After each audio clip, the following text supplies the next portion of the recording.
What's going on, people? Welcome to United View. Welcome to another live video. Wait, can I just big up everyone from yesterday? The Flex and KG show was good vibes, a good laugh, and good energy as usual.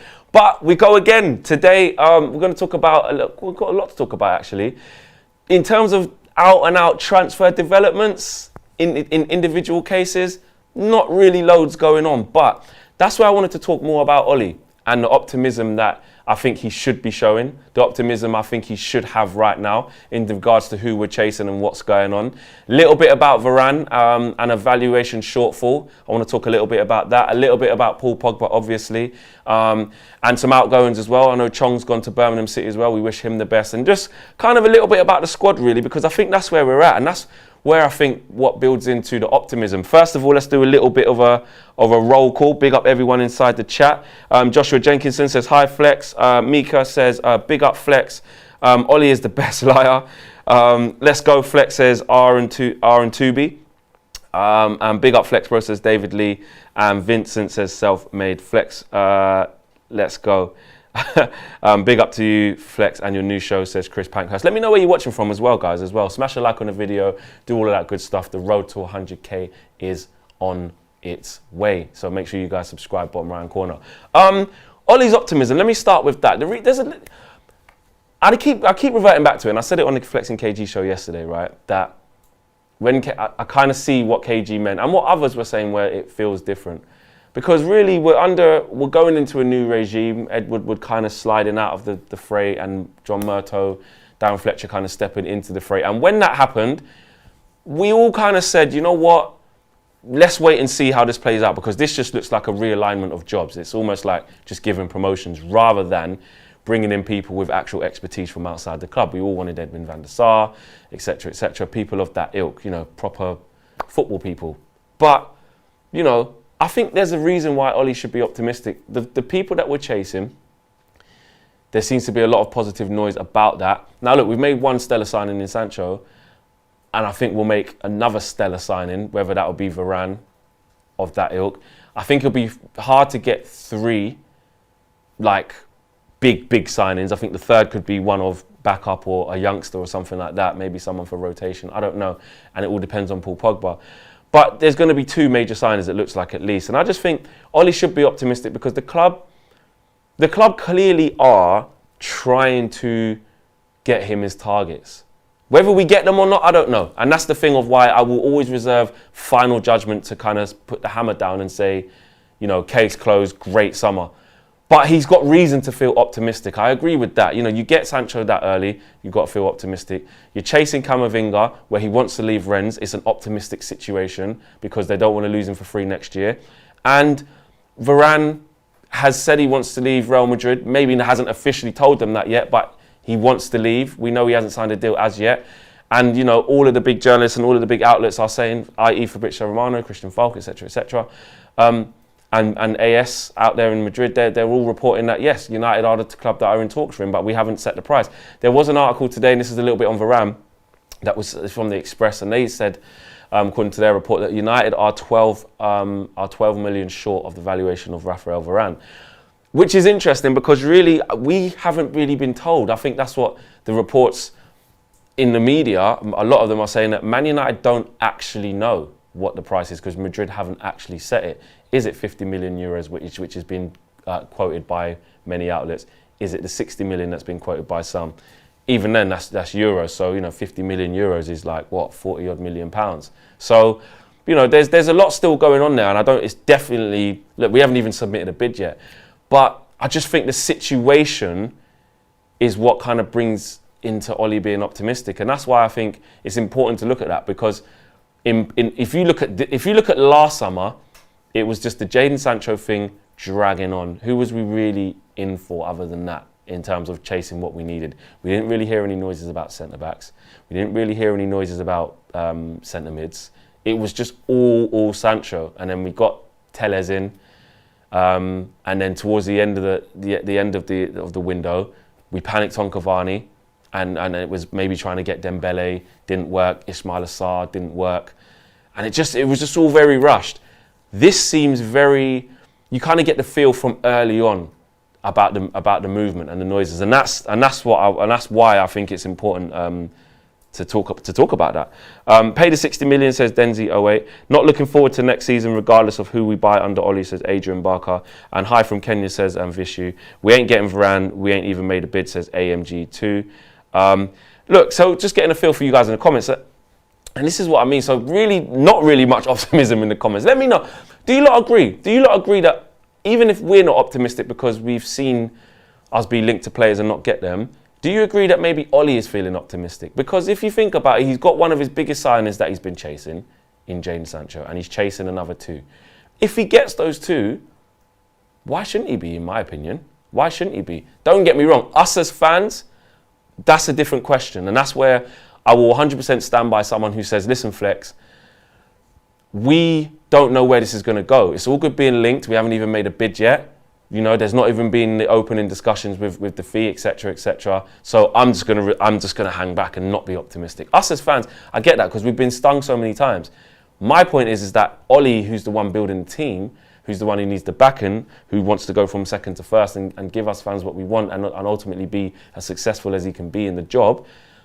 I think he's going to be the one who feels optimistic. I'm not saying that we should all be optimistic because we don't know yet. Do you know what I mean? We don't know yet. I think that'll be a bit unfair, but I do think there should be a level of optimism because we got Jadon Sancho so early, and a level of optimism, a controlled level, to say, well, we're linked with Varane, we're linked with Kamavinga, but linking don't mean anything. Do you know what I mean? You can link someone, and it doesn't mean you're going to end up being with the person. That I get that. So I'm quietly confident, but also I'm loudly cautious. Is the best way I can put it, because I just feel like if we weren't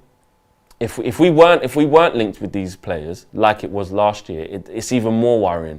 Yeah, the link doesn't mean, like I said, you're definitely going to get the player, but when there's loud noises from credible sources, you just don't know. Paul Pogba situation, I want to talk a little bit about that.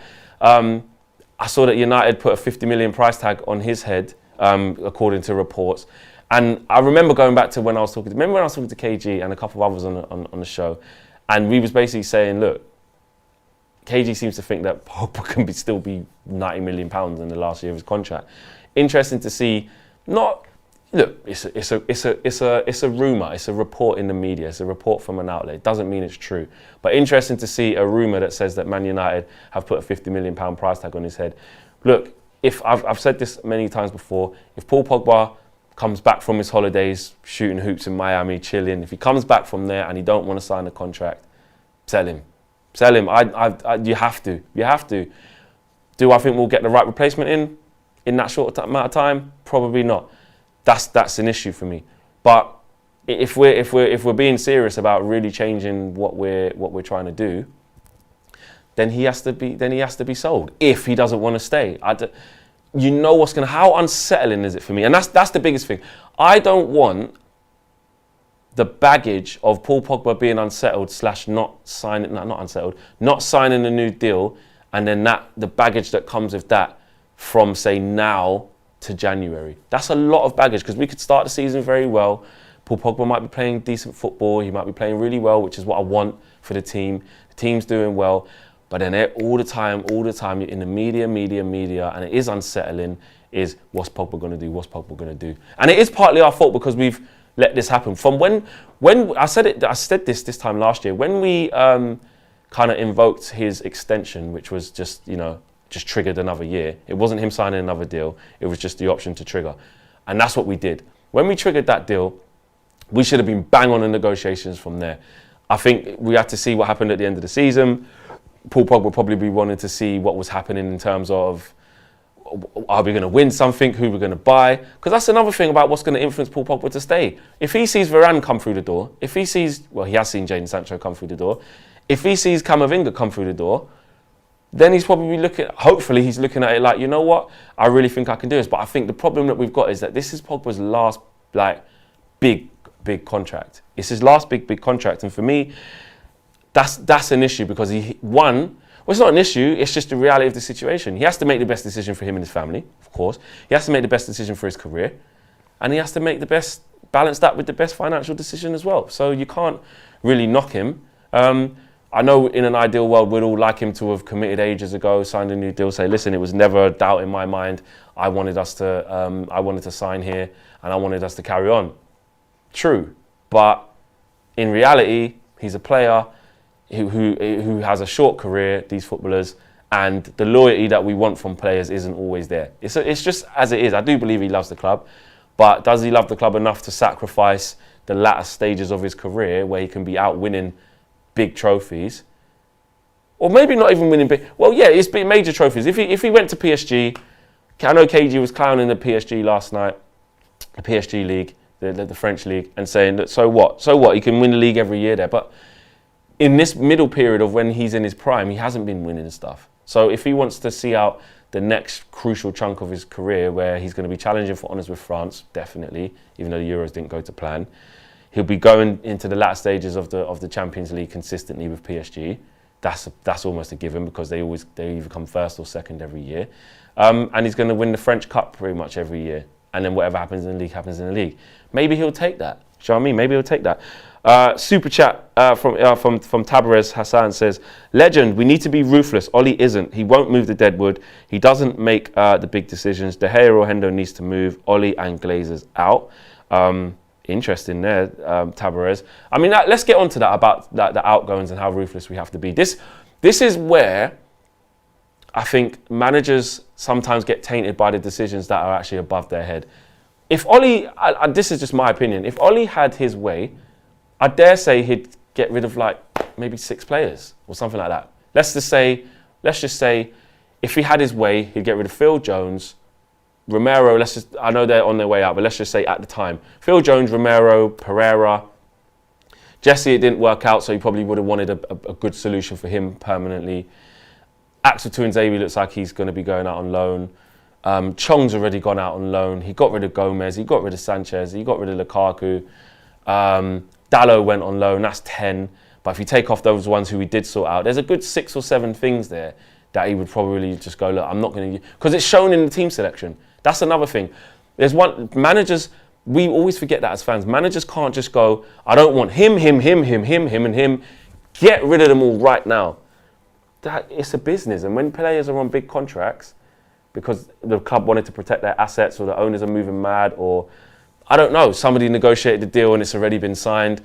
A new manager who was Ollie at the time can't just come in and just clear everything out. They can have an idea of it and maybe sit down with a hierarchy and say, I don't want these, but they say, okay, well, contractually and because we want to protect the business assets of these players and the sell-on values, we're going to give Pereira a new deal so that you've made it clear to us you don't want to use him, but if we just let his contract just rot down and then he's just sitting on the bench for us, or he just goes out on loan with only on a year's deal, then there's nothing in it for the club. We need to maintain some of his selling value. So I do take it with a pinch of salt when you see young players or players that we might think that are surplus. When you see them sign contracts, yes, it's throwing kind of good money after bad, because what you should say in one sense is, all right, don't give them a new contract, but sell them now. But if for whatever reason, which we don't know, I'm not there, I don't know, I can only assume, if for some reason behind the scenes they couldn't get rid of that player within that year, within that time, or guess what?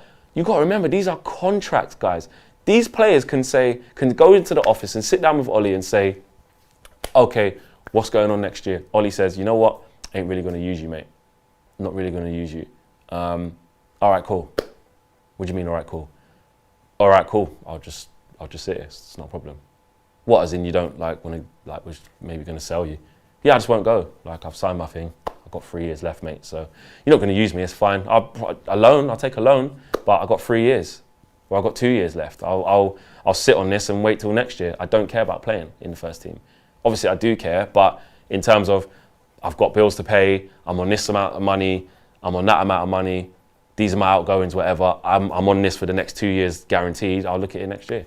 But to us as fans, when we see that player stay and not get sold, obviously we lose our shit, which I can understand, because it's bad business giving players who maybe, and that's where the recruitment comes into it. If you get someone or you invest into someone, if the future doesn't look good for them and you're not willing to use them, then it looks like it obviously goes down as a bad investment. Do you know what I mean? But like in the case of, say, Andreas Pereira, he can potentially go for what, 15 million, let's say, I don't know, stay at Lazio or whatever. He's clearly not going to come back. If he only had 1 year left or a matter of months left, they probably would have to let him go on a free or only let him go for 5 million or something stupid like that. The fact that we re-signed him when it looked a bit nuts actually gives us sell-on value for these players. So I kind of see it from both sides. From Brooklyn, Just Kicks 07 is watching from Brooklyn. Big up yourself. Flex, for people who treat the club like a pure business, they do poor deals, contracts for Deadwood, says Fat4. That is what I do agree with in terms of it's people that haven't been playing for a while. So this is what I mean, when Phil Jones got his contract and say Rojo got his contract, at that point they already weren't playing. When Pereira got his, when Oli just came, he'd come off the back of actually playing for Oli the season before.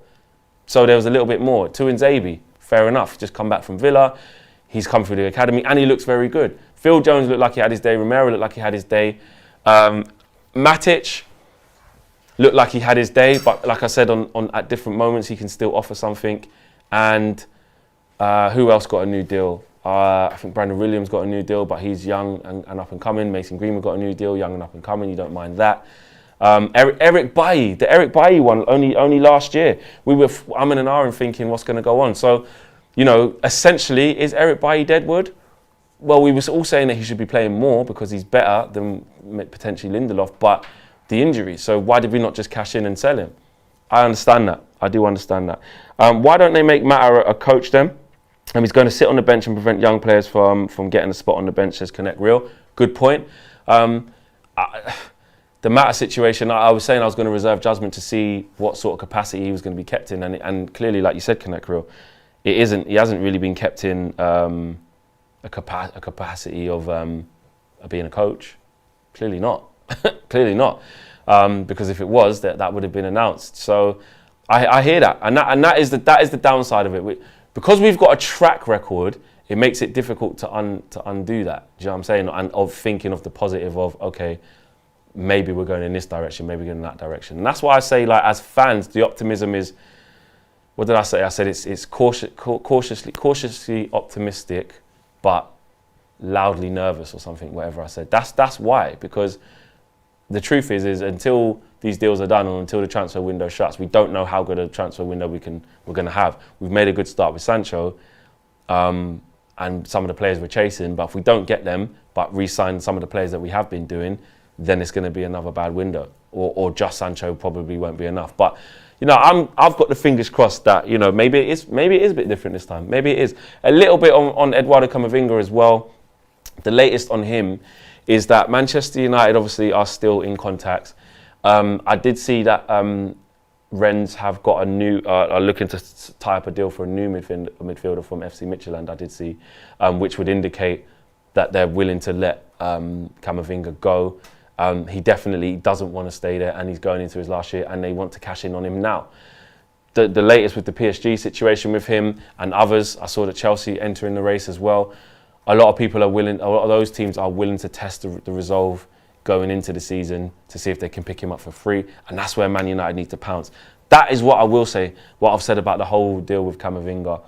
Whether he comes in and starts every game straight away over the likes of a McTominay or Fred, I don't know. We have to wait to talk about that if we get the player. But in terms of striking while the iron's hot, our iron's hot and we need to strike now, because there's other people in for him. This is a player who don't want to be there. He's young, he's highly tipped, he's highly touted around Europe. Is he a Pogba replacement?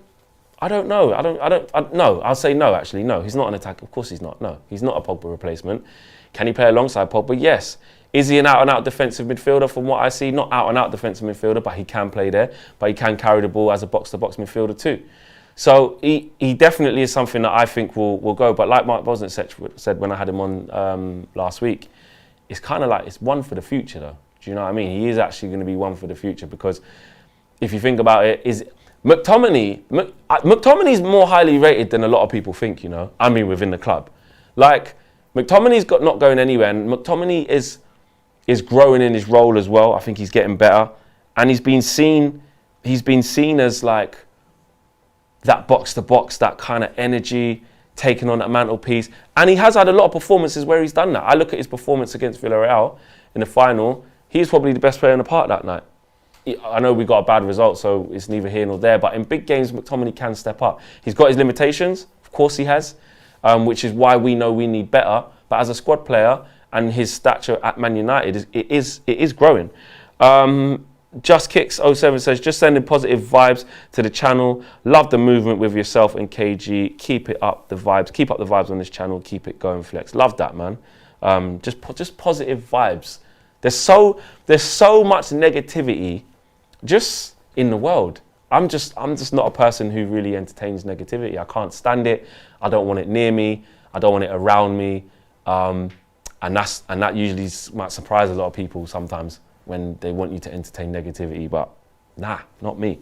Dara Kennedy says, you really need to get subtitles for when KG is laughing hard. Only dogs can hear that high-pitched voice. Yeah, you know, you get a little whistle that only dogs can hear. That's KG's laugh. Always joking. Love you guys, says Dara. 100%. When KG goes into a bit of a laughing fit, it's some spectacle. It really is. And what's good, broski? Appreciate the retweet last night, says Luxil. Appreciate that. No worries. Appreciate the kind words. McTominay can't pass, can't defend, says Woomin Kelvin. Harsh words there. And the dark background is really dope, says Madala. Thank you. Appreciate that. I wore a white t-shirt today, though. A lot of people were saying, Flex, don't do black on black. You know what I mean? Black on black. Yeah, black on black crime. Don't do that. But wear white to stand out. Yeah, 100%. I'm on that. Not all the time, but you know what I'm saying. And Professor Love for me says humour equals positive, 100%. And Premier League just don't suit Pogba. His talent has got him so far, says Star-Lord. Pogba don't suit the Premier League? Nah, I don't know. I don't agree with that. I just think, I do agree with that he hasn't been as consistent as maybe he would like to be, and we would like him to be. But there was times where everything was on Pogba. What was it? Was it the 17-18 season? At the end of that season, when that fan was just giving it to him and just being a bit of an idiot. And that season, he literally finished this. Even though it was a poor season, he finished the year with like the most goals, the most assists, the most chances created. Like, what? At some point, Pogba's like, I need help. Obviously, Bruno's come and had the effect he's had, and it's almost like because Bruno's doing so well, it's like you can turn to Pogba and say, "That's what you should have done. You should have done this." But look at moments last year where without Paul Pogba, where would we have been? When he hit that groove in the second half of the season, it was his form that actually, along with others though, but a lot to do with him, that got us into the position that we was, which was at the top of the league at the time. We won't talk about why we fell off from there, but it was largely part of Paul Pogba's great performances. So, you know, for me, I still want to see us sign him up. RN2 says Pogba really didn't deserve the disrespect in that season. 100% he didn't. He was literally doing everything. Remember, this is pre-Bruno. Do you know what I'm saying? When literally everything was on Paul Pogba. Smash a like on the video, guys. Nearly 500 people watching. How many likes have we got? Let's have a look. Let's see. How many likes we got? We got only 200 likes, and there's about 500 of you watching, so you don't know what to do. Make sure you do that. Pogba is class as AMG2. Varane and a CDM is needed, man. 100% cool dude, I agree with you. And if Pogba wants to leave, we should let him go. No point in forcing him to say, says it's someone AS. 100% agree. I really do agree. And that's what's going to be telling over the coming weeks. Listen, that's the end of the kind of transfer roundup. But tomorrow, I know not all of you watching are England fans. You guys are watching from all over the world, which is sick, and I love that. But tomorrow's the day, man. England can be European champions. Like, it's very, very, very nuts. England can be European champions. Like, wow. And I was just thinking what that would mean. I know it's going to be the same for all the players in that Premier League team, in that England team who go back to their respective Premier League clubs. But think of, even though Rashford's not had a massive amount of say in it, think of the energy that comes back to the camp in Luke Shaw and Maguire. Because they're starting every game and they are, you know, a real big part of why England are doing so well as the other players. But that there is just going to be pure vibes. And obviously Sancho's there as well. Even the players that have been around it, Sancho and Rashford, even if they're not having a huge say in the games, wow. Do you know what I mean? Wow. So yeah, It's going to be amazing. I think England are going to do it. I really do. Let me know, actually, you know what? Let me know in the comments what you guys think. Hayata says, pleasure seeing you live now. Big ups from Singapore. Singapore, what a place, by the way. What a place. I can't wait to go back there. Singapore was... If you haven't been to Singapore and you're thinking of somewhere to visit, obviously post-corona and, you know, post when all these amber countries, green countries, when all of this is done and you really want to go somewhere, honestly, I wish we could have spent longer in Singapore. I think we were there for 3 days, maybe even 2 days. But what a place, what a place. So yeah, big up anyone from Singapore. Marshall FC 85 says, it's coming home, bro. Donny 0306 says, Italy, Italy, Italy. Emmanuel says, it's coming home, bruv. A lot of people say, yeah, so a lot of people in the comments saying it's coming home. I just, honestly, you can't write off Italy. You can't write off Italy, but we can get at them. Raheem Sterling has had an incredible tournament to the point where if he has a say on tomorrow's game in a big way, scores, assists, or just does the damn thing, player of the tournament, in my opinion. I'm maybe a little bit biased because my thing was when people were calling for him to not even be there from the start, I was just like, nah, he should be there. I think he should be there for England. He's been fantastic. And I'm just happy he's proved a lot of doubters wrong. So that's probably a little bit of a bias thing. Harry Kane is coming to form at the right time, playing well, playing intelligently, scoring goals, more importantly. You know, if he gets another couple in the final, I think he could be could get the golden boot, couldn't he? What's Harry Kane on now? 4, I think. Yeah, he's on 4. Was he on 3? I can't remember, but you never know. I think the top one's 5. Chiellini and Bonucci at the back.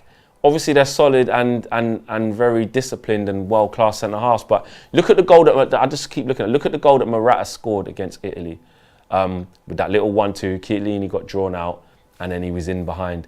We've got to make runs. Harry Kane's got to drop off the front because he's just going to get gobbled up by Chiellini and Bonucci. They love a fight. They love a physical battle. They will look at Kane and say, hey, yes, we'll eat Kane up if he plays in a certain way. If Kane plays with this, which he will, in my opinion, drops off the front, comes to receive it deep on the half turn, whoever's playing in the number 10, which is going to be Mason Mount, you run in behind me, the 2 wingers, which should, in my opinion, I think will be Saka again and Sterling running in behind, we can cause Italy a lot of problems. The key thing for me, though, is how we're going to fare against their midfield. You know, Verratti, Jorginho, and who is it? Barella, I think it is, or I can't remember the other guy's name. But it's a big boy midfield. Rice and Phillips have done really well. Does he bring in Jordan Henderson? I don't think Gareth will want to upset that pairing, even though Henderson's madly experienced. And I probably would bring him in, maybe for Phillips, and play Henderson and Rice just for this game. But again, I've said many times as well, England fans, we just need to fall back and accept that Gareth is doing his thing. Whatever team he picks, don't moan. Do you know what I mean? Don't moan. Super chat here from Stesba says, Stay Bizarre says, Ayo Flex, first time catching you live. Much love and respect from Port Elizabeth, South Africa. Keep up the good work, brother. Thank you so much. Do you know, I want to go there, man. I want to go South Africa. That'd be sick. Man United, do a tour there. Dara Kennedy says, I'm Irish, but really want England to win. Love that. I want Harry, Luke, Marcus, etc. to lift the trophy. I genuinely wish the best, mate. 100%. I love that. And that's from an Irish fan. And that is the super chats all read out. So, yeah. Oh, hold on. Yeah, I've read that one.